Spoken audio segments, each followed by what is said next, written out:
தந்தை மகன் தூய ஆவியாரின் பெயராலே ஆமென்.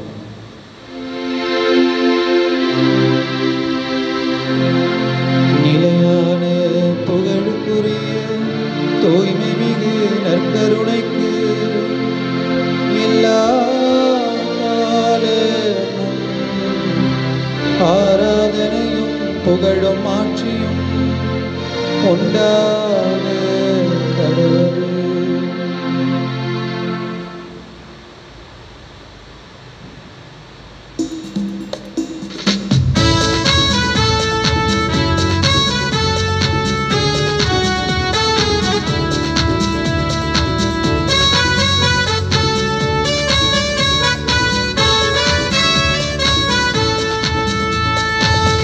ஆவியிலும் என்றும் உண்மையிலும் வழிபட வாருங்கள்.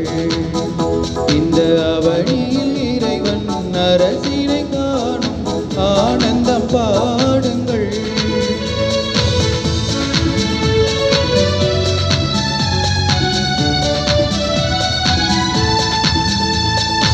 உலகின் மாந்தர்களே, உங்கள் இதயத்தை திறந்திடுங்கள். உலகின் மாந்தர்களே, உங்கள் இதயத்தை திறந்திடுங்கள்.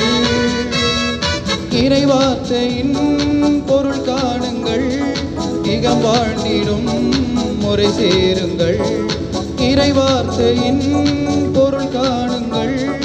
இகம் வாழ்ந்திடும் முறை சேருங்கள்.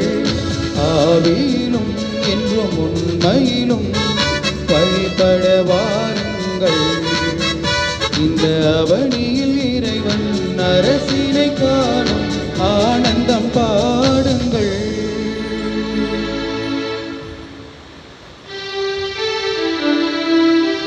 தந்தை மகன் தூய ஆவியாரின் பெயராலே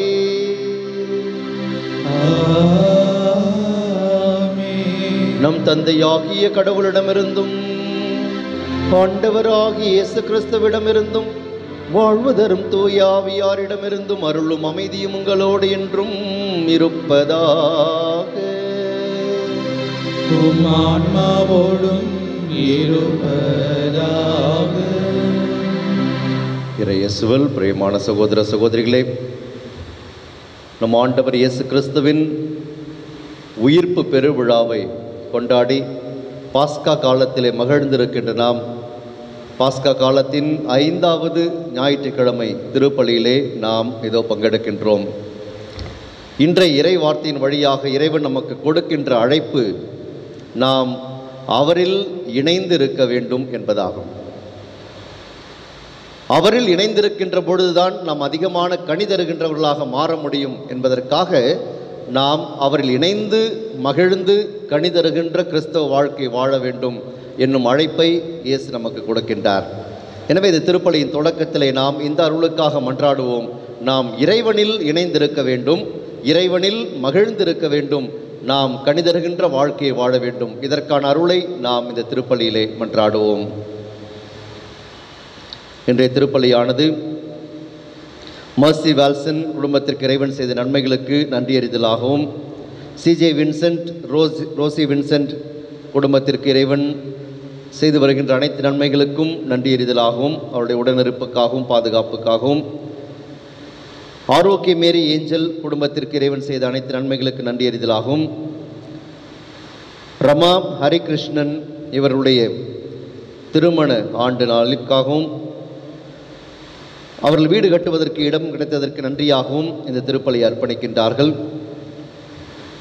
திரு எட்வின் அவர்கள் ICFல் 32 ஆண்டுகள் பணி செய்வதற்கு இறைவன் கொடுத்த அருளுக்காகவும், இப்பொழுது பணி நிறைவு பெறுகின்ற அவருடைய குடும்பத்திற்காகவும், உடல் நலனுக்காகவும், நல்வாழ்வுக்காகவும், டைட்டஸ் விரைவில் உடல் நலம் பெற வேண்டுமென்றும், இறைவனுடைய அருட்கரம் அவரை தொட்டு ஆசீர்வதித்து அவருக்கு நலமான வாழ்வை அருள வேண்டுமென்றும், அவருடைய நோயிலிருந்து அவர் நலம் பெற்று மீண்டும் தன்னுடைய பணிகளை செய்வதற்கு இறைவன் அவருக்கு அருள் புரிய வேண்டுமென்றும், JKR டிரான்ஸ்போர்ட் நிறுவனத்தின் வளர்ச்சிக்காகவும், அதை வழிநடத்துகின்றவர்கள், பணி செய்கின்றவர்கள், அவருடைய குடும்பங்களுக்காகவும், இறந்த CK Jacob, Mary Jacob, CJ Xavier, பி ஆரோக்கியதாஸ், ஜி அந்தோணிதாஸ், இறந்த 15வது நாளை நினைவு கூறுகின்ற எம் செல்லியன், இறந்த 3ஆம் ஆண்டை நினைவு கூறுகின்ற ஐ ஹெலன் தெரேசா, இறந்த 5ஆம் ஆண்டு நினைவு நாளில் ஓடி கத்ரீனா லாசர், இறந்த மரிய செல்வம், யாரும் நினையாத ஆன்மாக்கள், தூய்மை பெறும் நிலையில் இருக்கின்ற ஆன்மாக்கள், இறந்த பிரான்சிஸ் டொமினிக், ரவி பார்த்திநாதன், இவருடைய ஆண்மைகளை பாற்றிக்காகவும் இந்த திருப்பலியானது அர்ப்பணிக்கப்படுகின்றது. இறந்த இந்த சகோதர சகோதரிகள் அனைவரும் இறைவனுடைய அருளினாலும் இரக்கத்தினாலும் பேரின்ப வாழ்வை, விண்ணக வாழ்வை பரிசாக பெற்றுக்கொள்ள வேண்டும் என்று நாம் அவர்களுக்காக மன்றாடுவோம். இந்த கருத்துக்களை எல்லாம் ஆண்டவருடைய பாதத்தில் அர்ப்பணித்து நாம் ஒப்பு கொடுக்கின்ற இந்த ஞாயிறு திருப்பலியானது இறைவனுக்கு உகந்ததாயிருக்க நம்முடைய பாவங்களுக்காக மனவருந்தி இறைவனை மன்னிப்பை மன்றாடுவோம். நாம் இறைவனோடு இணைந்திராமல் இருந்த நேரங்களுக்காக இறைவனின் மன்னிப்பை கேட்போம்.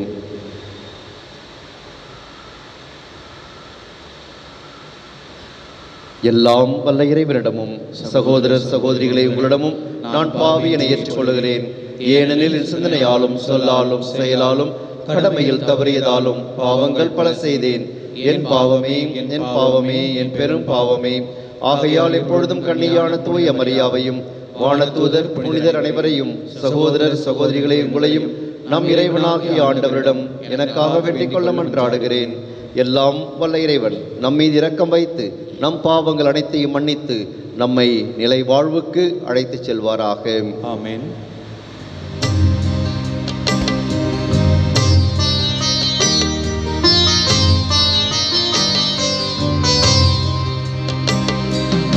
ஆண்டவரே இரக்கமாயிரும். ஆண்டவரே இரக்கமாயிரும். கிறிஸ்துவே இரக்கமாயிரும். கிறிஸ்துவே இரக்கமாயிரும். ஆண்டவரே இரக்கமாயிரும்.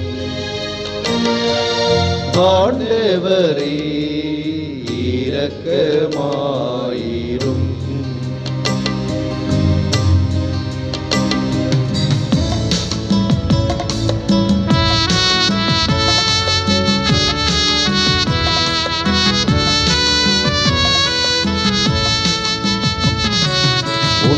உன்னதங்களிலே கடவுளுக்கு மாட்சி உண்டாகுக. உலகிலே மல்மனதோர்க்கு அமைதியாகுக. உம்மை புகழ்கின்றோம், உம்மை வாழ்த்துகின்றோம், உம்மை ஆராதிக்கின்றோம், உம்மை மாட்சிப்படுத்துகின்றோம். உமது மேலான மாட்சியின் பொருட்டு உமக்கு நன்றி கூறுகின்றோம். ஆண்டவராகிய இறைவா, வானுலக அரசரே, எல்லாம் வல்ல தந்தையாகிய இறைவா, ஒரே மகனாய் உதித்த ஆண்டவரே, இயேசு கிறிஸ்துவே, ஆண்டவராகிய இறைவா, இறைவனின் செம்மறியே, தந்தையின் திருமகனே, உலகின் பாவங்களை போக்குபவரே, எங்கள் மேல் இரக்கமாயிரும். உலகின் பாவங்களை போக்குபவரே, எங்கள் மன்றாட்டை ஏற்றருளும். தந்தையின் வலப்பக்கம் வீற்றிருப்பவரே, எங்கள் மேல் இரக்கமாயிரும். ஏனெனில் இயேசு கிறிஸ்துவே நீரொருவரே தூயவர், நீரொருவரே ஆண்டவர், நீரொருவரே உன்னத தூய ஆவியாரோடு தந்தையாகிய இறைவனின் ஆட்சியில் இருப்பவர் நீரே.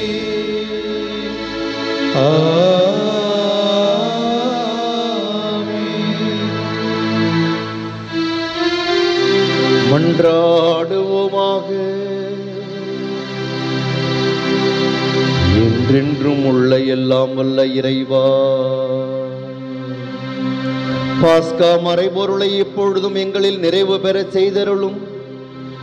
இவ்வாறு புனித திருமுழுக்கினால் நீர் புதுப்பிக்க திருவுளம் கொண்ட நாங்கள் உமது பாதுகாப்பின் உதவியால் மிகுந்த பயன் தந்து நிலை வாழ்வின் மகிழ்ச்சிக்கு வந்து சேர அருள்வீராக.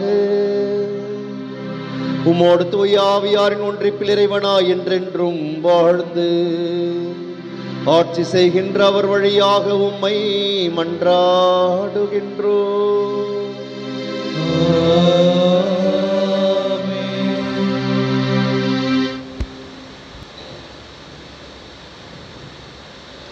முதல் வாசகம்.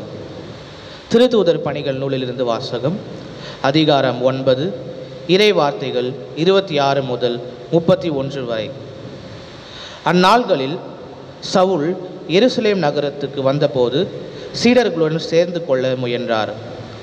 ஆனால் அவரும் ஒரு சீடர் என்பதை நம்பாமல் அனைவரும் அவரை கண்டு அஞ்சினர். பர்னபா அவருக்கு துணை நின்று அவரை திருத்தூதர்களிடம் அழைத்து சென்றார். பவுல் ஆண்டவரை வழியில் கண்டது பற்றியும் ஆண்டவர் அவரோடு பேசியது பற்றியும் அவர் தமஸ்குவில் இயேசுவின் பெயரால் துணிவுடன் உரையாடியது பற்றியும் பர்னபா அவர்களுக்கு விளக்கி கூறினார். அதன்பின் சவுல் அவர்களோடு சேர்ந்து எருசலேமில் அங்கும் இங்குமாக சென்று ஆண்டவரின் பெயரால் துணிவுடன் பேசி வந்தார். கிரேக்க மொழி பேசும் யூதரிடம் சென்று அவர்களோடு வாதாடினார். அவர்கள் அவரை கொன்றுவிட முயன்றார்கள். ஆனால் அவரோடு இருந்த சகோதரர்கள் இதை அறிந்து அவரை செசரியாவுக்கு கூட்டி சென்று அங்கிருந்து தர்சு நகருக்கு அனுப்பி வைத்தார்கள்.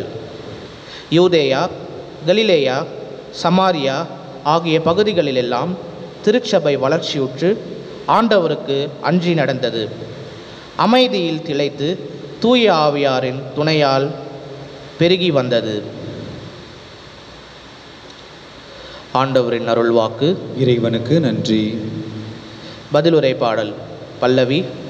ஆண்டவரே, நான் செலுத்தும் புகழ் உம்மிடமிருந்து எழுவதாக. ஆண்டவரே, நான் செலுத்தும் புகழ் உம்மிடமிருந்து எழுவதாக. உமக்கு அஞ்சுவோர் முன்னிலையில் என் பொருத்தனைகளை செலுத்துவேன். எளியோர் உணவு உண்டு நிறைவு பெறுவர். ஆண்டவரை நாடுவோர் அவரை புகழ்வாராக.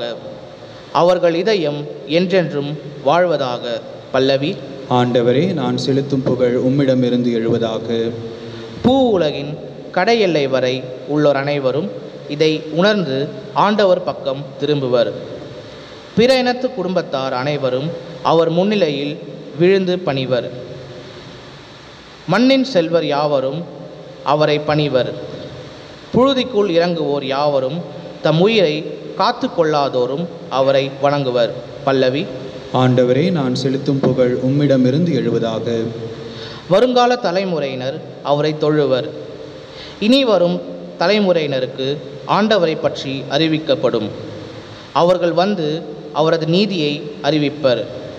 இனி பிறக்கப் போகும் மக்களுக்கு இதை அவரே செய்தார் என்பர். பல்லவி. ஆண்டவரே, நான் செலுத்தும் புகழ் உம்மிடமிருந்து எழுவதாக. இரண்டாம் வாசகம். நம்பிக்கை கொண்டு அன்பு செலுத்த வேண்டும், இதுவே கிறிஸ்துவின் கட்டளை.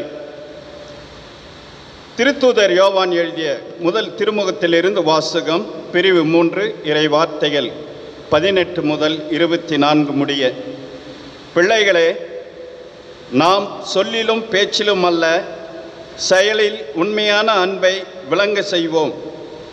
இதனால் நாம் உண்மையை சார்ந்தவர்கள் என அறிந்து கொள்வோம். நம் மனச்சான்று நாம் குற்றவாளிகள் என தீர்ப்பளித்தாலும் கடவுள் திருமுன் நம் உள்ளத்தை அமைதிப்படுத்த முடியும்.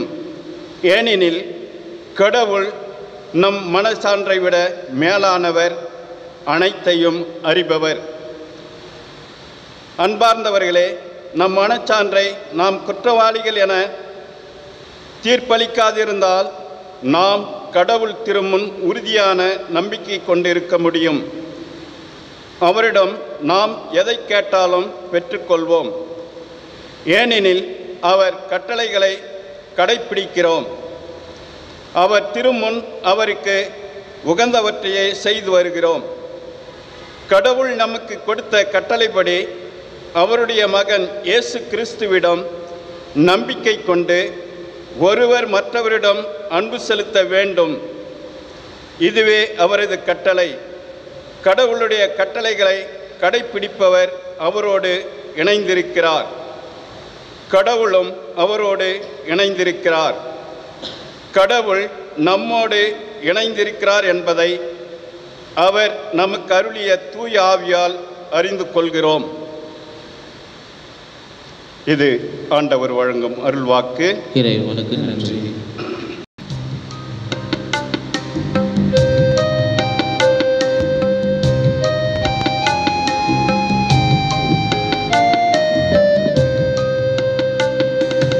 அல்லேலூயா, அல்லேலூயா, அல்லேலூயா,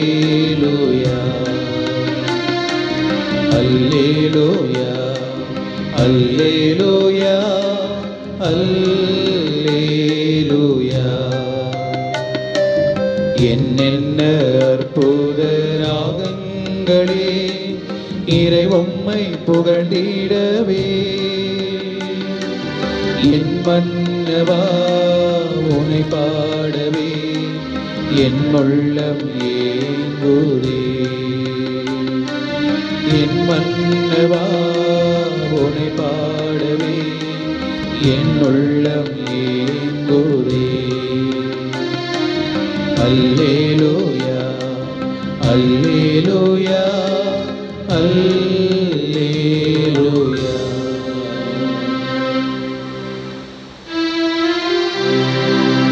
ஆண்டவர் உங்களோடு இருப்பாராக. உம் ஆன்மாவோடும் இருப்பாராக. புனித யோவான் எழுதிய நற்செய்தியிலிருந்து வாசகம். ஆண்டவரே, மாட்சி உமக்கே. இயல் 15 இறை வார்த்தைகள் 1 முதல் 8 முடிய. அக்காலத்தில் இயேசு தம் சீடரை நோக்கி கூறியது: உண்மையான திராட்சை கொடி நானே. என் தந்தையே அதை நட்டு வளர்ப்பவர். என்னிடம் உள்ள கனிகொடாத கிளைகள் அனைத்தையும் அவர் தரித்து விடுவார். கனிதரும் அனைத்து கிளைகளையும் மிகுந்த கனிதருமாறு கழித்து விடுவார். நான் சொன்ன வார்த்தைகளால் நீங்கள் ஏற்கனவே தூய்மையாய் இருக்கிறீர்கள்.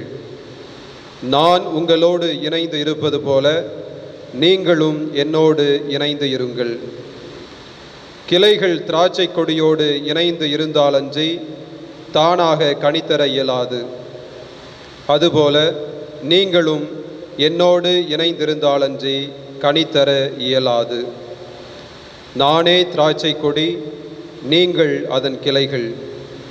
ஒருவர் என்னுடனும் நான் அவருடனும் இணைந்திருந்தால் அவர் மிகுந்த கனி தருவார். என்னை விட்டு பிரிந்து உங்களால் எதுவும் செய்ய இயலாது. என்னோடு இணைந்து இராதவர் கிளையைப் போல தரித்து எறியப்பட்டு உலர்ந்து போவார். அக்கிளைகள் கூட்டி சேர்க்கப்பட்டு நெருப்பிலிட்டு எரிக்கப்படும்.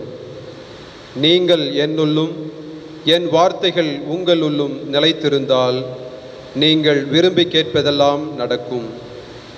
நீங்கள் மிகுந்த கனி தந்து என் சீடராயிருப்பதே என் தந்தைக்கு மாட்சி அளிக்கிறது. ஆண்டவரின் அருள்வாக்கு. கிறிஸ்துவே உமக்கு புகழ்.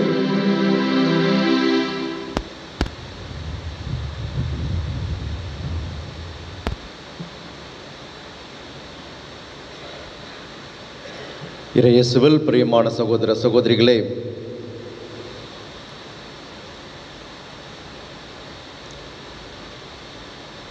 இன்றைய தலைமுறையினரின் பிரச்சனைகளில் மிக முக்கிய ஒரு பிரச்சனையாக இருப்பது, நிறைய பேருக்கு இன்று எரிச்சலை தருகின்ற ஒரு விஷயமாகவும் மாறி போயிருப்பது எதுவென்றால், தங்களுடைய அலைபேசியில் இணைப்பு சரியாக கிடைக்காத பொழுது அது மிகுந்த எரிச்சலை உண்டாக்குகிறது. ஐயோ, என்ன கனெக்டிவிட்டியே ஒழுங்காக கிடைக்க மாட்டேது, எங்கள் செல்ஃபோனில் எங்கிருந்து பேசினாலும் ஒழுங்காக கேட்க மாட்டேது, இன்டர்நெட் ஸ்பீடு ரொம்ப ரொம்ப குறைவாக இருக்கிறது, அதனால் எதையும் வேகமாக என்னால் ப்ரௌஸ் பண்ண முடியறதில்லை. இதுதான் இன்றைக்கு இருக்கின்ற மிகப்பெரிய ஒரு பிரச்சனை. கனெக்டிவிட்டி சரியாக இருப்பதில்லை. எந்த சிம் கார்டு நிறுவனத்தை நாம் அணுகினாலும் எதை பயன்படுத்தினாலும் இந்த பிரச்சனை இருந்து கொண்டே இருக்கிறது. என்ன செய்வதென்றே தெரியவில்லை. எல்லாம் தொடக்கத்தில் நன்றாகத்தான் இருக்கிறது, போக போக அதனுடைய வேகம் குறைந்து விடுகின்றது. அதனால் எதையும் ஒழுங்காக செய்ய முடியவில்லை என்ற ஒரு ஏக்கம், அதனால் எழுகின்ற எரிச்சல், அதனால் வருகின்ற பிரச்சனைகள் என்று இன்றைக்கு அதிகரித்து கொண்டே போகின்றது. 21ஆம் நூற்றாண்டின் மிகப்பெரிய வரம் அலைபேசி, இன்டர்நெட். ஆனால் அதுதான் இந்த தலைமுறையினுடைய மிகப்பெரிய பிரச்சனையாகவும் மாறிவிட்டு இருக்கின்றது. இப்படிப்பட்ட சூழலிலே இதுதான் வாழ்க்கையினுடைய மிக முக்கியமான ஒன்றா? இதற்கு நாம் கொடுக்கின்ற முக்கியத்துவத்தை போல நாம் இறைவனோடு கொண்டிருக்கின்ற உறவுக்கு நாம் முக்கியத்துவம் கொடுக்கின்றோமா என்று சிந்தித்து பார்க்க இன்ற இறை வார்த்தை நமக்கு அழைப்பு கொடுக்கின்றது. இறைவனோடு நாம் கொண்டிருக்கின்ற இணைப்பு எந்த அளவுக்கு இருக்கிறது? என்னை பிரிந்து உங்களால் ஒன்றும் செய்ய இயலாது என்ற இயேசுவினுடைய வார்த்தைகள் நம்முடைய உள்ளத்திலே எத்தகைய தாக்கத்தை ஏற்படுத்துகிறது என்று இன்று நாம் சிந்தித்து பார்க்க அழைக்கப்படுகின்றோம். என்னை பிரிந்து உங்களால் எதுவும் செய்ய இயலாது. எவ்வளவு ஆழமான வார்த்தைகள், பொருள் பொதிந்த வார்த்தைகளாக இவை இருக்கின்றன. ஆனால் இது எந்த அளவுக்கு நம்முடைய உள்ளத்திலே ஒரு தாக்கத்தை ஏற்படுத்துகிறது என்று கேட்டால் அது மிகப்பெரிய ஒரு கேள்விக்குறிதான். உண்மையாகவே இறைவனோடு இணைந்திருப்பதுதான் உண்மையான வாழ்வு. அவரை பிரிந்து இருப்பது என்பது அது போலியான ஒரு வாழ்வு, அது நிலையில்லாத வாழ்வு, அது பொருளற்ற வாழ்வு என்பதை நாம் வாழ்வில் உணர்ந்திருக்கின்றோமா? அப்படி உணர்ந்தோம் என்றால் நிச்சயமாக நாம் இறைவனோடு இணைந்திருத்தலை நாம் எப்பொழுதும் நாம் விரும்புவோம். இறைவனோடு நாம் தொடர்பில் இருக்க வேண்டும். இறைவனோடு தொடர்பில் இருக்கின்ற பொழுதுதான் நம்முடைய வாழ்க்கை பொருள் பொதிந்த வாழ்க்கையாக மாறுகிறது. அதுதான் மகிழ்ச்சியுள்ள ஒரு வாழ்க்கையாக மாறுகிறது. இல்லை என்றால் வாழ்க்கை வெறுமையாகி விடுகின்றது என்பதை நாம் உணர வேண்டிய நிலையில் இன்று நாம் இருக்கின்றோம். இன்னும் அதிகமாக நாம் இதோ சந்தித்து கொண்டிருக்கின்ற இந்த இடர் மிகுந்த சூழலிலே இந்த உண்மையை நாம் மீண்டும் மீண்டும் நாம் உள்ளத்தில் நாம் உணர்ந்து கொள்ள அழைக்கப்படுகின்றோம். ஆலயத்தை விட்டு பிரிந்து, இறைவனை விட்டு பிரிந்து, இறைவனை விட்டு தொலைவில் சென்று விட்டவர்கள் நிறைய பேர். கடவுளே இல்லை என்ற ஒரு நிலையில் கூட வாழுகின்ற ஒரு நிலைக்கு நிறைய கிறிஸ்தவர்கள் தள்ளப்பட்டு விட்டார்கள். அப்படித்தான் அவர்களே தங்களை ஆலயத்திலிருந்து விலக்கி கொண்டார்கள். இறைவனே இல்லை என்பது போல தங்களுடைய வாழ்க்கையை அமைத்துக் கொண்டார்கள். ஆகவே இப்பொழுது இந்த இடர் மிகுந்த சூழலை பார்க்கின்ற பொழுது ஏன் கடவுள் இதெல்லாம் கொடுக்க வேண்டும்? கடவுள் ஏன் இப்படியெல்லாம் செய்ய வேண்டும்? ஏன் இப்படியெல்லாம் நிகழ வேண்டும் என்று கேள்வி மேல் கேள்வி கேட்கின்றவர்களும் அவர்கள்தான். கடவுள் எல்லாவற்றையும் ஒரு காரணத்திற்காகத்தான் செய்கின்றார்.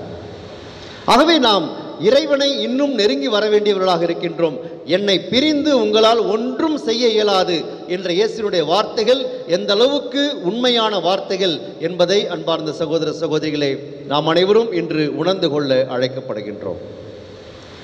இயேசு நானே உண்மையான திராட்சை செடி என்று சொன்ன பொழுது என்ன பொருளை அது கொடுத்தது? நானே என்று யோவான் நற்செய்தியிலே 7 சொற்றொடர்களை இயேசு பேசியதாக சொல்லப்பட்டிருக்கின்றது. அதில் மிக முக்கியத்துவம் வாய்ந்ததாக இது அமைந்திருக்கின்றது. நானே உண்மையான திராட்சை செடி. அதை கேட்ட பொழுது அங்கே இருந்த யூதர்களுக்கு கண்டிப்பாக அதனுடைய பின்புலம் புரிந்திருக்கும். எசாயா இறைவாக்கின நூலிலே 5வது அதிகாரம் இதோ கடவுள் பேசுகிறார். இந்த இஸ்ராயேல் இனம் என்பது ஒரு திராட்சை தோட்டத்திற்கு உவமையாக காட்டப்படுகின்றது. அதில் இருக்கின்ற இஸ்ராயேல் மக்கள் யூதர்கள் அவர்கள்தான் திராட்சை செடிகள். கடவுள் இந்த திராட்சை தோட்டத்திலே இந்த திராட்சை செடிகளை எல்லாம் நட்டு வைத்து அது நல்ல கனிகளை கொடுக்கும் என்று காத்து கொண்டிருக்கின்றார். ஆனால் விளைந்ததோ நல்கனிகள் அல்ல. அந்த திராட்சை செடிகள் நல்ல கனிகளை கொடுப்பதற்கு பதிலாக காட்டு பழங்களை கொடுத்தன என்று எசாயா இறைவாக்கினர் எழுதுகின்றார். ஆகவே கடவுள் மிகுந்த வருத்தமுற்று சொல்லுகின்றார், நான் உங்களுக்கு என்ன தீமை செய்தேன்? நல்ல நிலத்திலே நல்ல திராட்சை தோட்டத்தை அமைத்து நல்ல திராட்சை செடிகளைத்தானே நட்டு வைத்தேன். இது நல்ல கனிகளை அல்லவா கொடுத்திருக்க வேண்டும். அதற்கு பதிலாக இதோ காட்டு பழங்களை அல்லவா இது கொடுத்திருக்கின்றது என்று கடவுள் மனம் வெதும்பி கூறுகின்றார். அந்த திராட்சை செடி நீங்கள் தான் என்றும் சொல்லுகின்றார்.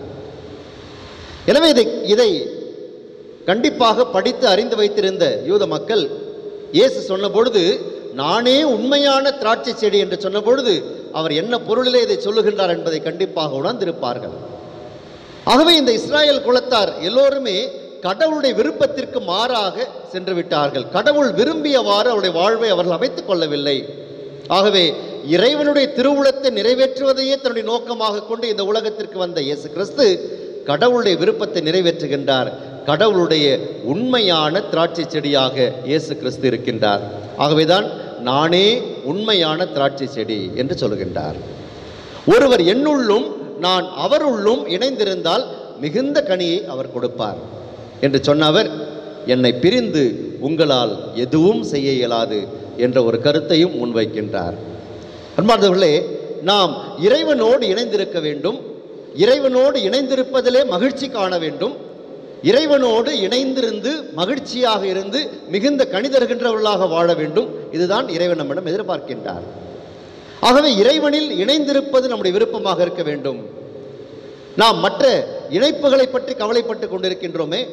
ஒரு செல்போன் எவ்வளவு விலை உயர்ந்த ஒரு செல்போனாக ஒருவர் வாங்கினாலும் அது எவ்வளவு அழகிய ஒன்றாக இருந்தாலும் அதில் இன்டர்நெட் கனெக்ஷன் ஒழுங்காக இல்லை என்றால் என்ன பயன்? அந்த செல்போனால் ஒரு பயனும் இல்லை.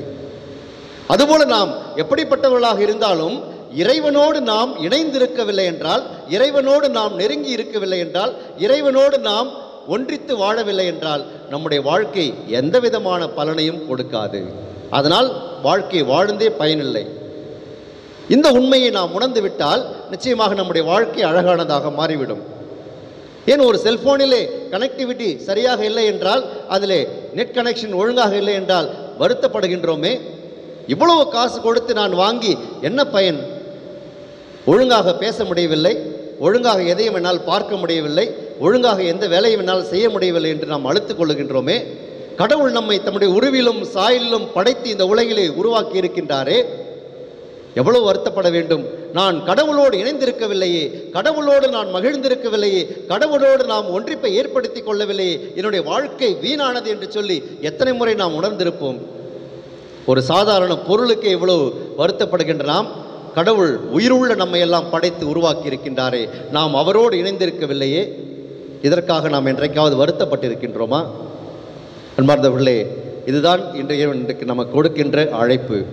என்னில் இணைந்திருங்கள், என்னில் இணைந்திருப்பதில் மகிழ்ச்சி காணுங்கள், என்னோடு ஒன்று சேர்ந்திருக்கின்ற பொழுதுதான் உங்களுடைய வாழ்க்கை அர்த்தமுள்ள வாழ்க்கையாக இருக்கும் என்ற இறைவனுடைய அருளை, இறைவனுடைய அழைப்பை நாம் கேட்டு அதற்கு செவி மடுப்போமா?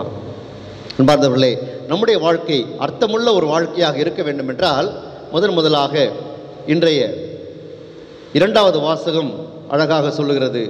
அன்பார்ந்தவர்களே, நாம் சொல்லிலும் பேச்சிலும் அல்ல, செயலில் உண்மையான அன்பை விளங்க செய்வோமாக என்று யோவான் அழைப்பு கொடுக்கின்றார். அன்பு இதுதான் இன்றைய உலகிலே அதிகமாக பயன்படுத்தப்படுகின்ற வார்த்தையும் அதிகமாக புரிந்து கொள்ளப்படாத வார்த்தையுமாகும். நிறைய பேர் பேசுகிறார்கள், அன்பு என்ற வார்த்தையைத்தான் அதிகமாக பயன்படுத்துகிறார்கள். உலகிலே அனைவராலும் பயன்படுத்தப்படுகின்ற அதிகமாக பயன்படுத்துகின்ற வார்த்தை எதுன்னு கேட்டால் அன்புதான். ஆனால் ஒழுங்காக புரிந்து கொள்ளப்படாத வாழ்க்கையும் செயல்படுத்தப்படாத வாழ்க்கையும் எது என்று கேட்டால் அன்புதான். அன்பார்ந்தவர்களே, ஆகவே நம்முடைய வாழ்க்கை வெறும் பேச்சளவில் மட்டும் இருக்கக்கூடாது. நம்முடைய அன்பு வெறும் பேச்சளவில் மட்டும் இருக்கக்கூடாது. நாம் சொல்லிலும் பேச்சிலும் அல்ல, செயலில் உண்மையான அன்பை வெளிப்படுத்துவோமாக என்று இறைவன் சொல்லுகின்றார். அதுதான் இறைவன் நமக்கு கொடுக்கப்படுகின்ற அழைப்பு. ஆகவே இன்று கிறிஸ்தவ வாழ்விலே நமக்கு கொடுக்கப்படுகின்ற முதல் அழைப்பு இது. இரண்டாவதாக என்ற இறைவார்த்தையின் வழியாக நமக்கு கொடுக்கப்படுகின்ற அழைப்பு, நாம் தூய பவுல் எவ்வாறு தன்னுடைய பணியை செய்தார் என்று இன்றைய முதல் வாசகம் எடுத்து சொல்கிறது.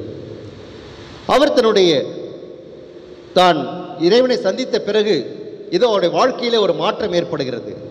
அவர் துணிச்சலோடு இறை வார்த்தையை எடுத்து சொல்லுகின்றார். இங்கும் அங்குமாக சென்று இறை வார்த்தையை துணிச்சலோடு எடுத்துரைக்கின்றார். பலரோடு விவாதிக்கின்றார் இயேசு கிறிஸ்துவை பற்றி. இயேசு கிறிஸ்துவே உண்மையான ஆண்டவர் என்று சொல்லி எடுத்துரைக்கின்றார். அன்பார்ந்தவர்களே, நம்முடைய வாழ்க்கையும் அப்படித்தான் இருக்க வேண்டும். இப்படித்தான் எத்தனையோ மறைசாட்சிகள் வாழ்ந்திருக்கிறார்கள். ஆகவே நாம் இறைவனை நாம் எடுத்துரைக்கின்றவர்களாக வாழ வேண்டும். நாம் வெறும் பேச்சளவில் கிறிஸ்தவர்களாக வாழ்ந்து கொண்டிருப்பதல்ல, வெறும் பெயரளவில் கிறிஸ்தவர்களாக வாழ்ந்து கொண்டிருப்பதல்ல, மாறாக இயேசு கிறிஸ்துவை பிறருக்கு துணிச்சலோடு எடுத்துரைக்கின்றவர்களாக நாம் வாழ வேண்டும். அப்பொழுதுதான் நம்முடைய கிறிஸ்தவ வாழ்க்கை அர்த்தமுள்ளதாக மாறுகின்றது. மூன்றாவதாக, நம்முடைய வாழ்க்கை கனி தருகின்ற வாழ்க்கையாக இருக்க வேண்டும். கனி தருகின்ற வாழ்க்கையாக இருக்க வேண்டும். இயேசு கனி தருகின்ற வாழ்க்கையை பற்றி பல முறை பேசுகின்றார். நல்ல மரம் கெட்ட கனிகளை கொடுக்காது, கெட்ட மரம் நல்ல கனிகளை கொடுக்காது என்று இயேசு சொல்கின்றார். ஆகவே நாம் நற்கனி தருகின்ற மரங்களாக இருக்க வேண்டும் என்று இயேசு சொல்வார். அதைத்தான் இங்கும் சொல்கின்றார். நீங்கள் என்னோடு இணைந்திருந்து கனி தருகின்றவர்களாக மாற வேண்டும். ஏனென்றால் வெறும் வாழ்க்கை எந்த விதமான அர்த்தத்தையும் கொடுக்காது. வெறுமனே இந்த உலகிலே வாழ்ந்து விட்டு போவதனால் எந்த விதமான பயனும் கிடையாது. நாம் கனி தருகின்றவர்களாக மாற வேண்டும். நம்முடைய வாழ்க்கை ஏதோ ஒரு பலனை தர வேண்டும். நம்முடைய வாழ்க்கையினால் மற்றவர்கள் பலன் பெற வேண்டும். நம்முடைய வாழ்க்கையினால் மற்றவர்கள் பயன் பெற வேண்டும்.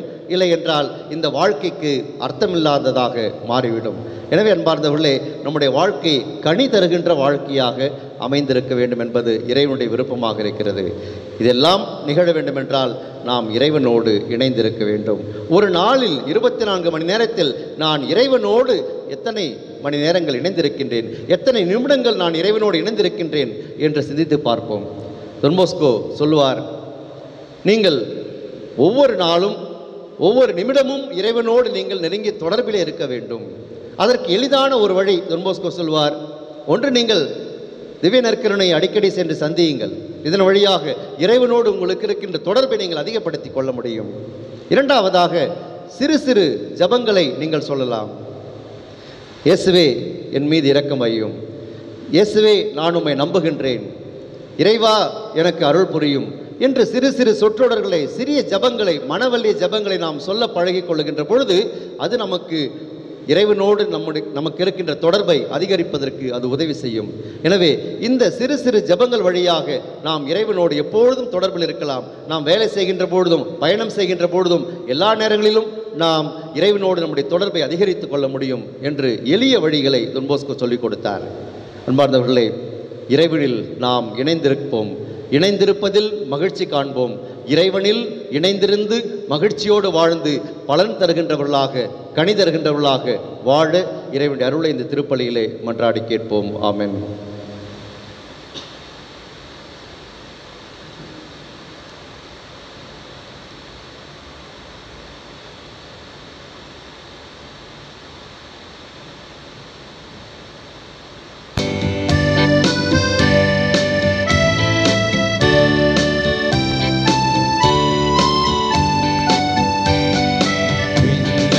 மண்ணையும் படைத்தவராம்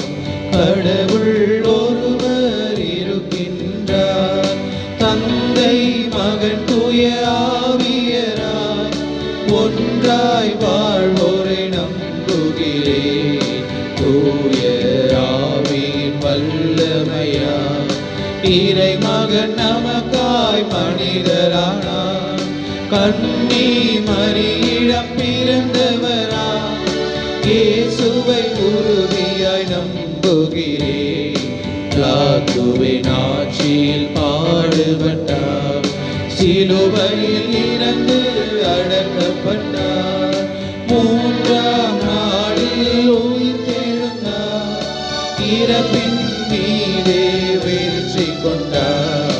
விண்ணகம் வாழும் தந்தையிடம் அரியணை கொண்டு இருக்கின்றார். உலகம் முடியும் காலத்திலே நடுவராய் திரும்பவும் வந்திடுவார். தூய ஆவியாரை நம்புகிறேன், பாரினில் அவர் துணை வேண்டுகிறேன். பாவ மன்னிப்பில் தூய்மை பெற்று பரிகார வாழ்வில் நிலைத்திடுவே. திருஅவை உரைப்பதை நம்புகிறேன், புனிதர்கள் உறவை நம்புகிறேன். உடலின் உயிர்ப்பை இலை வாழ்வை உறுதியுடனே நம்புகிறேன். ஆ ஆ ஆ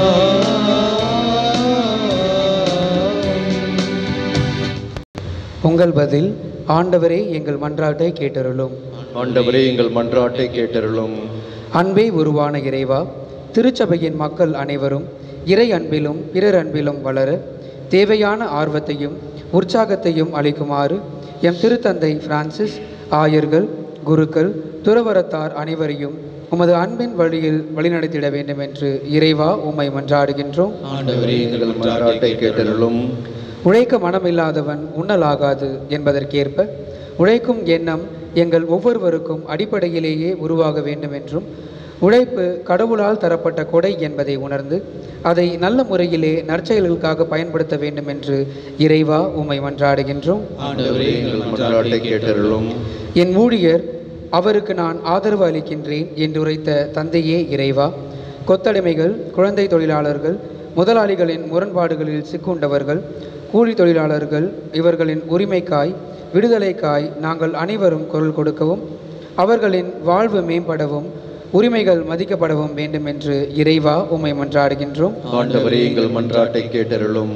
என்றென்றும் பேரன்பை நிலையாக கொண்டுள்ள தந்தையே, புனித சூசையப்பரின் குணநலன்களான நேர்மை, வாய்மை, பகிர்வு, மனப்பான்மை, முழு ஆர்வம், கடின உழைப்பு போன்ற பண்புகளால் தொழிலாளர்களாகிய நாங்கள் மற்றவர்களுக்கு எடுத்துக்காட்டாக திகழ வேண்டும் என்று இறைவா உம்மை மன்றாடுகின்றோம்.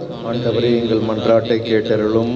மனநிறைவின் ஊற்றே எம் இறைவா, மனித உழைப்பை ஒரு வியாபார பொருளாக கருதாமல், மனிதனை உற்பத்தி செய்யும் இயந்திரமாக கருதாமல் நாம் செய்கின்ற தொழிலை மதிக்கவும், அத்தொழிலை இறைவன் நிறைவாக ஆசீர்வதிக்கவும், உலகில் உள்ள தொழிலாளர்களின் உழைப்பிற்கேற்ப ஊதியம் வழங்கப்படவும், வேலையின்றி இருப்பவருக்கு நல்ல வேலை கிடைக்கும்படியாக வேண்டும் என்று இறைவா உம்மை மன்றாடுகின்றோம். ஆண்டவரே எங்கள் மன்றாட்டை கேட்டருளும். நம்முடைய தனிப்பட்ட தேவைகளுக்காக மன்றாடுவோம்.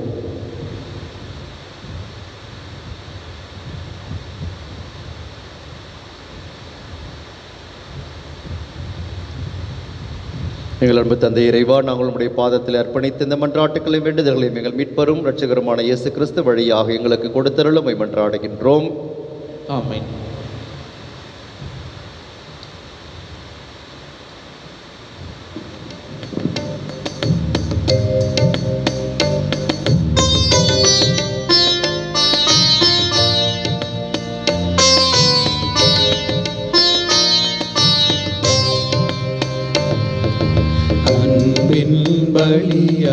பலியாயிருப்பார் உண்மை அணுவிடும் எளியவர் பேணுதல் கேட்பார். அன்பின் பலியாயிருப்பார் புண்படும் மனதில் தூய தணிப்பாய், புண்படும் மனதில் தூய தணிப்பாய், புண்ணிய வாழ்வில் இலை பெற செய்வாய். அன்பின் பலியாயிருப்பார்.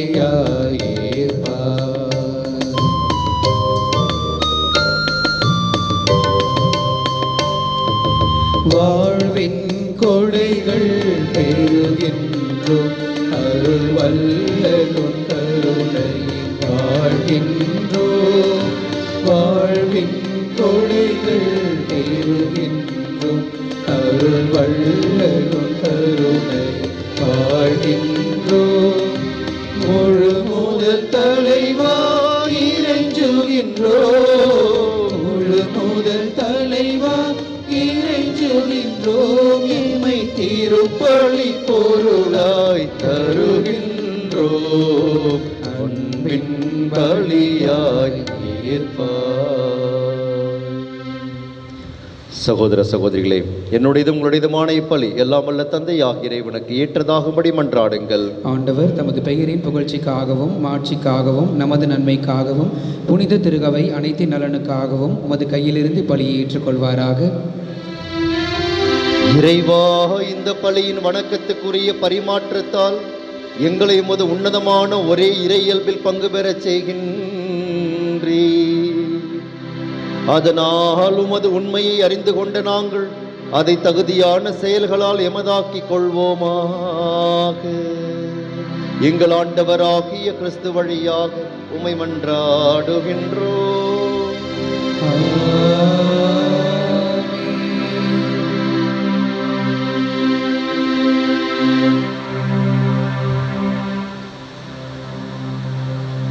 ஆண்டவர் உங்களோடு இருப்பாராக.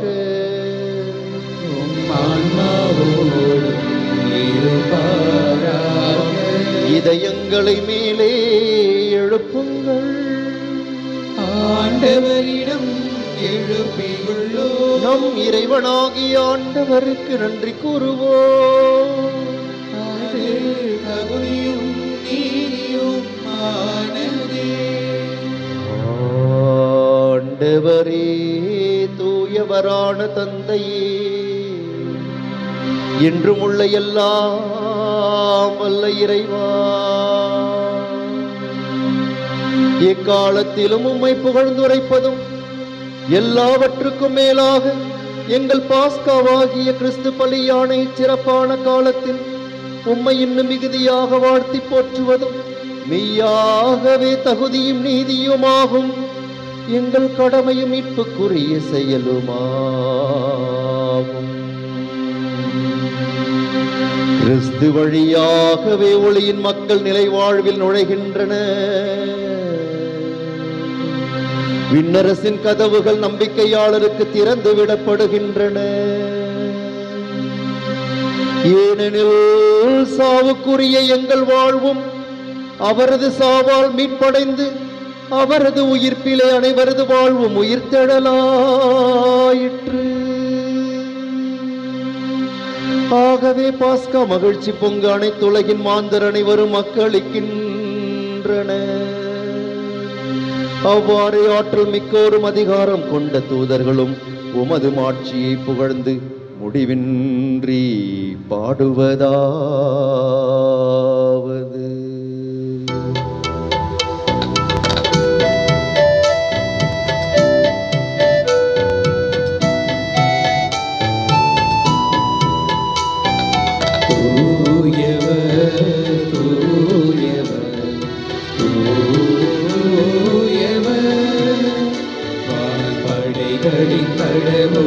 கடவுளமாண்டவர் விண்ணகமும் மன்னகமும் உமது மாட்சியால் நிறைந்துள்ளன. உன்னதங்களிலே ஓசன்னா, உன்னதங்களிலே ஓசன்னா. ஆண்டவர் பெயரா வருகிறவராசி பெற்றவர். உன்னதங்களிலே ஓசன்னா, உன்னதங்களிலே ஓசன்னா.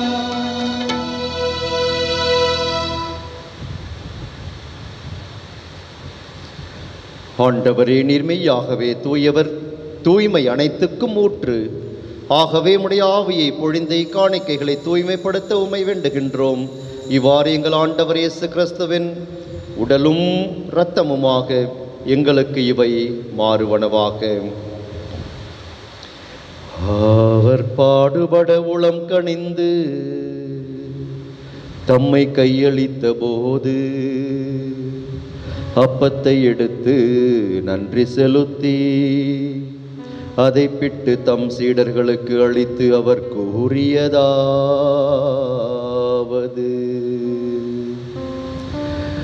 அனைவரும் இதிலிருந்து பெற்று உண்ணுங்கள், ஏனெனில் இது உங்களுக்காக கையளிக்கப்படும் என் உடல்.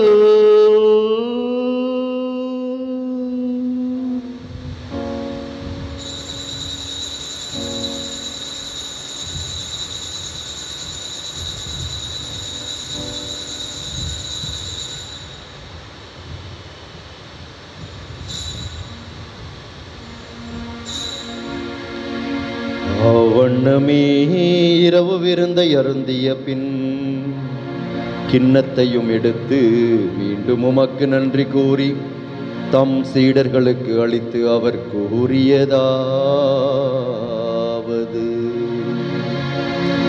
அனைவரும் இதிலிருந்து பெற்று பருகுங்கள், ஏனெனில் இது புதிய நிலையான உடன்படிக்கைக்குரிய என் இரத்தத்தின் கிண்ணம். இது பாவ மன்னிப்புக்கென்று உங்களுக்காகவும் பலருக்காகவும் சிந்தப்படும். இதை என் நினைவாக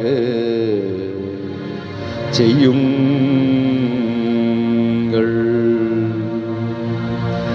இதை என் நினைவாக செய்யுங்கள்.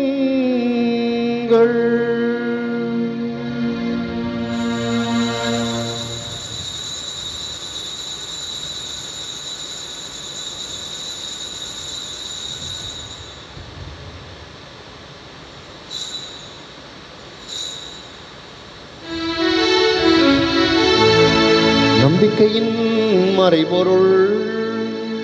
ஆண்டவரே, நீ வருமளவும் உமது இறப்பினை அறிக்கையிடுகின்றோம், உமது உயிர்ப்பினையும் எடுத்துரைக்கின்றோம். ஆகவே ஆண்டவரே, நாங்கள் கிறிஸ்துவின் இறப்பினையும் உயிர்ப்பினையும் நினைவு கூர்ந்து வாழ்வதரும் அப்பத்தையும் மீட்பளிக்கும் கிண்ணத்தையும் ஒப்பு கொடுக்கின்றோம். உம் திருமுன் நின்று உமக்கு ஊழியம் புரிய தகுந்தவர்களை எங்களை ஏற்றுக்கொண்டீர். எனவே உமக்கு நன்றி செலுத்துகின்றோம். மேலும் கிறிஸ்துவின் உடலிலும் இரத்தத்திலும் பங்கு கொள்ளும் எங்களை தூய ஆவியார் ஒன்று சேர்க்க வேண்டும் என உம்மை தாழ்மையுடன் மன்றாடுகின்றோம். ஆண்டவரே, உலகெங்கும் பரவி இருக்கும் உமது திரு அவையை நினைவு கூர்ந்தருளும். எங்கள் திருத்தந்தை பிரான்சிஸ், எங்கள் பேராயர் ஜார்ஜ் அண்டனிசாமி, எல்லா திருநிலையினர் ஆகிய அனைவரோடும் உமது திரு அவை அன்பில் நிறைவு பெறச் செய்தருளும். அன்பு தந்தை இறைவாம், இன்றைய திருப்பலியின் நன்றியதில் திருப்பலியாக உடைய பாதத்தில் அர்ப்பணிக்கின்ற மர்சி வால்சன் குடும்பத்தினர், சிஜே வின்சென்ட் ரோசி வின்சென்ட் குடும்பத்தினர், ஆரோக்கிய மேரி ஏஞ்சல் குடும்பத்தினர்,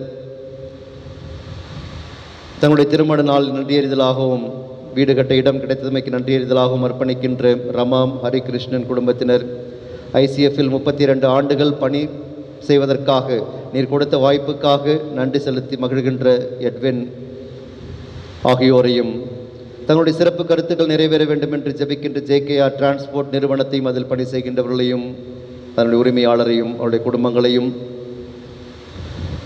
உடல் நலம் இல்லாமல் இருக்கின்ற டைட்டஸ் என்பவரை நீர் தொட்டு ஆசீர்வதித்து நலம் அளிக்க வேண்டும் என்று ஜெபிக்கின்றார். அவருடைய கருத்தை ஏற்று அவரை தொட்டு ஆசீர்வதித்து உம்முடைய நலமளிக்கின்ற கரத்தினாலே அவரை தொட்டு அவருக்கு நலமளிக்க வேண்டும் என்றும், அவர் மீண்டும் உடல் நலம் பெற்று தன்னுடைய பணிகளை தொடர்ந்து ஆற்ற அவர் கருள் புரிய வேண்டும் என்றும் உம்மிடத்திலே சிறப்பாக ஜெபிக்கின்றோம். நீர் உலகிலிருந்து உம்மிடம் அழைத்து கொண்ட பிரான்சிஸ் டாமினிக், ரவி பார்த்திநாதன், யாரும் நினையாத ஆன்மாக்கள், தூய்மை பெறும் நிலையில் இருக்கின்ற ஆன்மாக்கள், CK Jacob, Mary Jacob, CJ Xavier, P Arokiadas, G Anthonidas, M Selliyan, P Mariya Selvam, I Helen Theresa, OD Katrina லாசர் என்னும் அடியார்களை நினைவு கூர்ந்தருளும். உம் திருமகனோடு அவரது இறப்பில் இணைக்கப்பட்டிருந்த இவர்கள் உயிர்ப்பிலும் அவரைப் போல இருக்கச் செய்திருளும்.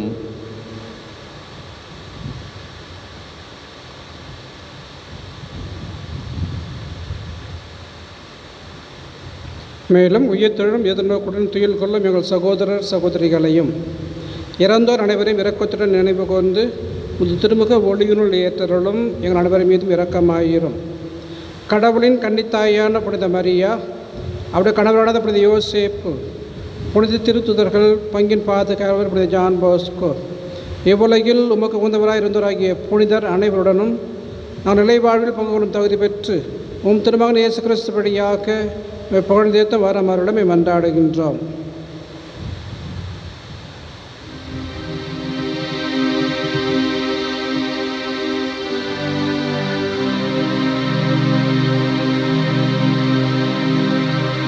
இவர் வழியாக இவரோடு இவரில் எல்லாம் வல்ல இறைவனாகிய தந்தையே, தூயாவியாரின் ஒன்றிப்பில் எல்லா புகழும் மாட்சியும் என்றென்றும் உமக்கு உரியதே.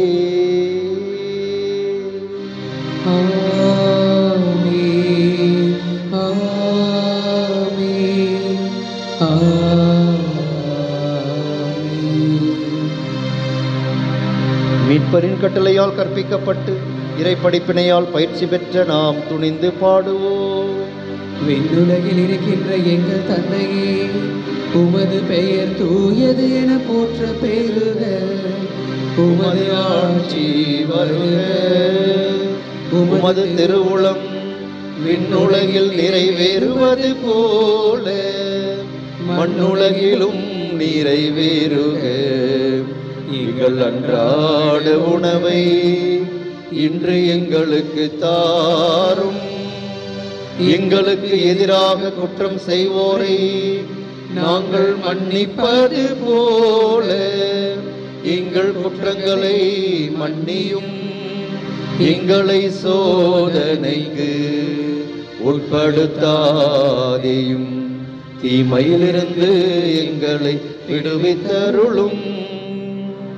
ஆண்டவரே, தீமை அனைத்திலிருந்தும் எங்களை விடுவித்து எங்கள் வாழ்நாளில் அமைதியை கனிவுடன் அருள உம்மை மன்றாடுகின்றோம். உமது இரக்கத்தின் உதவியால் நாங்கள் பாவத்திலிருந்து எப்போது விடுதலை பெற்று யாதொரு கலக்கமும் இன்றி நலமாயிருப்போமாக. நாங்கள் எதிர்நோக்கி இருக்கும் பேரின்பத்துக்காகவும் எம் மீட்பராகிய இயேசு கிறிஸ்துவின் வருகைக்காகவும் காத்திருக்கின்றோம்.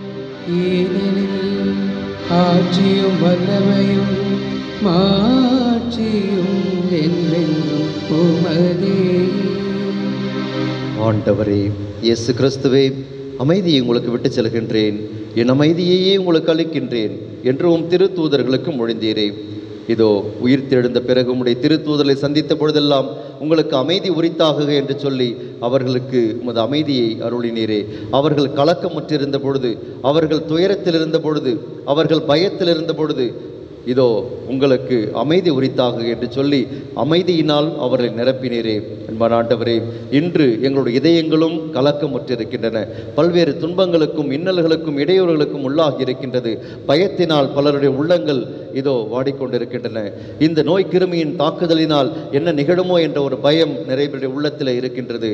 அன்பான ஆண்டவரே, உம்முடைய உயிர்ப்பின் மகிழ்ச்சியில் இருக்கின்ற நாங்கள் அந்த அமைதியை நிறைவாக பெற்று எங்களுடைய வாழ்க்கையை அமைதியுடன் வாழ முதல்வரை பொழுதல் வேண்டுமாய் மன்றாடுகின்றோம். எல்லா விதமான இடர்பாடுகளிலிருந்தும் தீமைகளிலிருந்தும் நோய் கிருமியின் தாக்குதலிலிருந்தும் எங்களுக்கு விடுதலை கொடுத்து அமைதியான வாழ்வை எங்களுக்கு அளித்தருள வேண்டுமாய் மன்றாடுகின்றோம். எங்களுடைய பாவங்களையும் குற்றம் குறைகளையும் பலவீனங்களையும் நாங்கள் உம்மை விட்டு பிரிந்து சென்ற நிலைகளையும் நீர் கண்ணோக்காமல் எம்மீது நீர் கொண்டிருக்கின்ற உமது பரிவிரக்கத்தினால் எங்களுடைய உள்ளங்களுக்கு அமைதியையும் ஒற்றுமையையும் அளித்தருள்வீராக. என்றென்றும் வாழ்ந்து ஆட்சி செய்கின்றவர் நீரே. ஆமென். ஆண்டவருடைய அமைதி உங்களோடு என்றும் இருப்பதாக. உம் ஆன்மாவோடும் இருப்பதாக. ஒருவருக்கொருவர் அமைதியை பகிர்ந்து கொள்வோம்.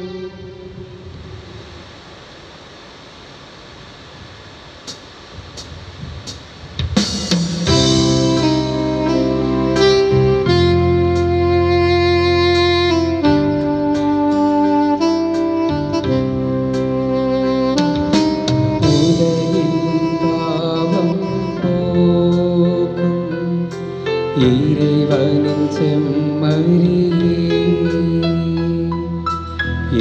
எம்மேலிரக்கம் வையும். உலகின் பாவம் போக்கும் இறைவனின் செம்மறியே, எம்மேலிரக்கம் வையும். உலகின் பாவம் போக்கும் இறைவனின் செம்மறியே, எமக்கு அமைதி அருளும்.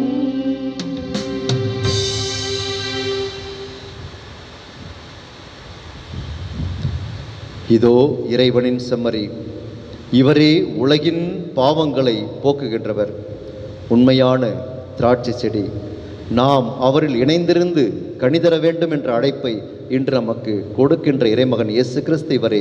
இந்த செம்மறியின் திருவிருந்துக்கு அழைக்க பெற்றிருக்கின்ற நாம் உண்மையிலேயே பேறு பெற்றோர். ஆண்டவரே, நீர் என் இல்லத்தில் எழுந்தருள நான் தகுதியற்றவன், ஆனால் ஒரு வார்த்தை மட்டும் சொல்லியருளும், எனது ஆன்மா நலமடையும்.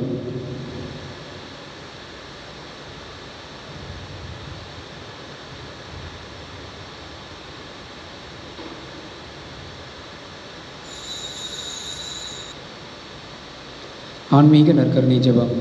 இயேசுவே, பரிசுத்த தேவ நற்கருணையில் நீர் பிரசன்னமாய் இருக்கிறீர் என்பதை நான் நம்புகின்றேன். எல்லாவற்றிற்கும் மேலாக நான் உம்மை அன்பு செய்கின்றேன். என் உள்ளத்தில் உம்மை பெற்றுக்கொள்ள ஆவலாய் உள்ளேன். உம்மை இப்பொழுது திருவருட்சாதன முறையில் பெற்றுக்கொள்ள முடியாததால் ஆன்மீக வடிவில் என் உள்ளத்திற்குள் வாரும். எனக்குள்ளே நீர் ஏற்கனவே வந்துள்ளீர் என்று நான் உம்மை அணைத்துக் கொள்கிறேன். உம்மோடு முழுமையாக இணைந்து கொள்கிறேன். நான் ஒருபோதும் உம்மை விட்டு போக அனுமதிக்காதேயும். ஆமேன். புனித யோசேப்பை நோக்கி மன்றாட்டு. மீட்பரின் பொறுப்பாளரை வாழ்க. பேறு பெற்ற கன்னிமரியாவின் துணைவரே, உம்மிடம் கடவுள் தம் ஒரே மகனை ஒப்படைத்தார். உம்மில் மரியா தம் பற்றுறுதியை வைத்தார். உம்முடனேயே கிறிஸ்து மனிதரானார்.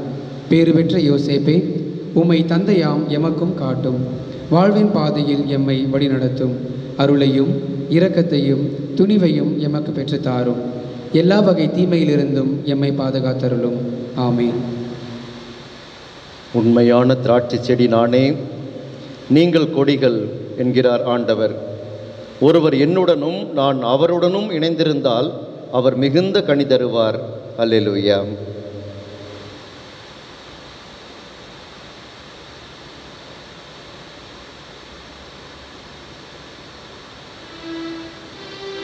நன்றியோடு மன்றாடுவோமாக. ஆண்டவரே, விண்ணக மறை நிகழ்வுகளால் நீர் நிறைவு செய்த உம் மக்களுடன் கனிவாய் தங்கியிருக்க உம்மை வேண்டுகின்றோ. பழைய நிலையிலிருந்து வாழ்வின் புதிய நிலைக்கு நாங்கள் கடந்து செல்ல செய்வீராக. எங்கள் ஆண்டவராகிய கிறிஸ்து வழியாக உம்மை மன்றாடுகின்றோ. ஆண்டவர் உங்களோடு இருப்பாராக. ஆன்மாவோடும் இருப்பாராக. எல்லாம் வல்ல இறைவன் தந்தை, மகன், தூயாவியார் உங்கள் அனைவருக்கும் ஆசி வழங்குவாராக.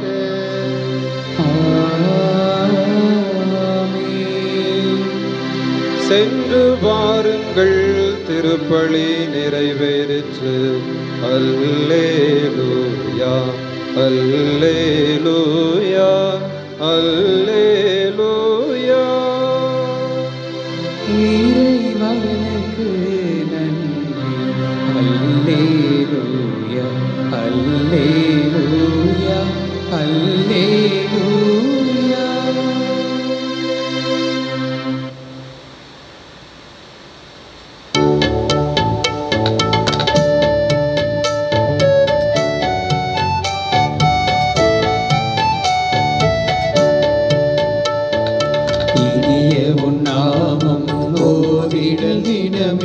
அனைவரும் மகிழ்வோமே.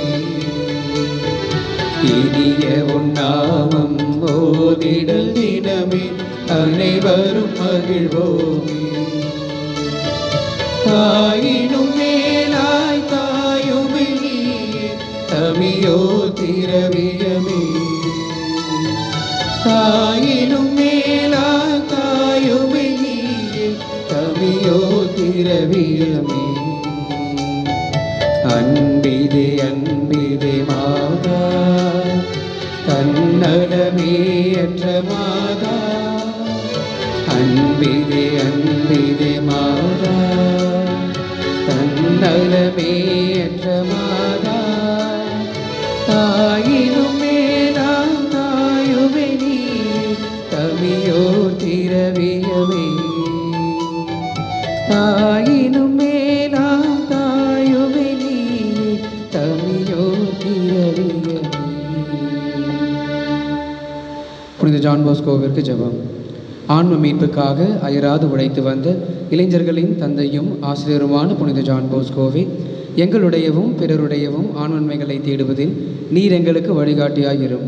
உம் புனித பாதையில் நாங்களும் வழி நடந்து புனிதம் அடைய துணையாயிரும். உலக மாயைகளில் சிக்கி தவிக்காமல் விண்ணகத்தை நோக்கிய பயணத்தில் நிலையாயிருக்க உதவி செய்யும். நற்கருணையில் வீற்றிருக்கும் இயேசுவையும் கிறிஸ்தவர்களின் சகாயமான புனித கன்னிமரியாவையும் திருத்தந்தையையும் அன்பு செய்ய எங்களுக்கு கற்பியும். இறுதியில் நாங்கள் உம்மோடு விண்ணுலகில் ஒன்று சேர்ந்திருக்க எங்களுக்கு நல்ல இறப்பினை இறைவனிடமிருந்து பெற்று தந்தருளும். ஆமேன்.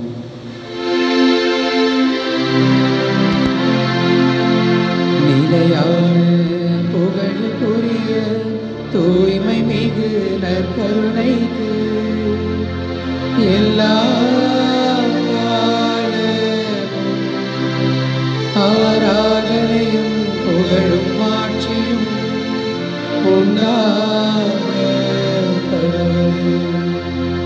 அனைத்து மக்களின் சகாய அன்னையே, எங்களுக்காக வேண்டிக் கொள்ளும். எமது பங்கின் பாதுகாவலரான புனித ஜான் போஸ்கோவை எங்களுக்காக வேண்டிக் கொள்ளும். தந்தை மகன் தூய ஆவியாரின் பெயராலே ஆமென். திருமண அறிவிப்பு.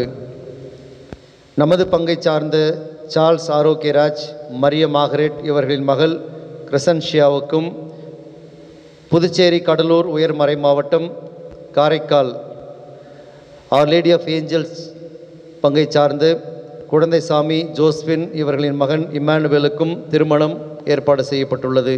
இது முதல் அறிவிப்பு. நமது பங்கை சார்ந்த ஜெயக்குமார் ரோஸ்மேரி இவர்களின் மகள் ரெபேக்கா ஜெனிஃபருக்கும், கோயம்புத்தூர் மறை மாவட்டம் சிறிய புஷ்பம் ஆலயத்தைச் சார்ந்த ஸ்டீஃபன் மார்கரெட் இவர்களின் மகள் டேனியலுக்கும் திருமணம் ஏற்பாடு செய்யப்பட்டுள்ளது. இது முதல் அறிவிப்பு. நமது பங்கை சார்ந்த காலம் சென்ற ஜார்ஜ் சாமுண்டீஸ்வரி மேரி இவர்களின் மகன் ஸ்டீஃபனுக்கும், நமது பங்கை சார்ந்த காலம் சென்ற தாமஸ் ரோசி இவர்களின் மகள் ரீமாவுக்கும் திருமணம் ஏற்பாடு செய்யப்பட்டுள்ளது. இது 2 மற்றும் 3ஆம் அறிவிப்புகள். நமது பங்கை சார்ந்த குணசேகரன் ஆனந்த ஜோதி இவர்களின் மகள் ஆர்த்திக்கும், GKM காலனி கிறிஸ்து அரசர் ஆலயத்தை சார்ந்து ராஜா ராய் டேனியல்ஸ் சாண்ட்ரா இவர்களின் மகன் ஆண்ட்ரூ டேனியல்ஸுக்கும் திருமணம் ஏற்பாடு செய்யப்பட்டுள்ளது. இது 2 மற்றும் 3ஆம் அறிவிப்புகள். நமது பங்கை சார்ந்த திமோத்திராஜ் பிரகாஷ், மரிய சந்திரா இவர்களின் மகள் மரிய ஹெப்சிபாவுக்கும், ஊட்டி மறை மாவட்டம் ஊட்டி புனித மரியன்னை ஆலயத்தை சார்ந்த லூகாஸ் பசிலி, ஷர்மி இமாக்குலேட் ஜெயந்தி இவர்களின் மகன் ஜூட் இக்னேஷியஸுக்கும் திருமணம் ஏற்பாடு செய்யப்பட்டுள்ளது. இது 2ஆம் அறிவிப்பு. இத்திருமணங்களில் ஏதேனும் தடையிருப்பின் அறிந்தவர்கள் பங்கு தந்தையிடம் தெரிவிக்க வேண்டியது உங்களுடைய கடமையாகும்.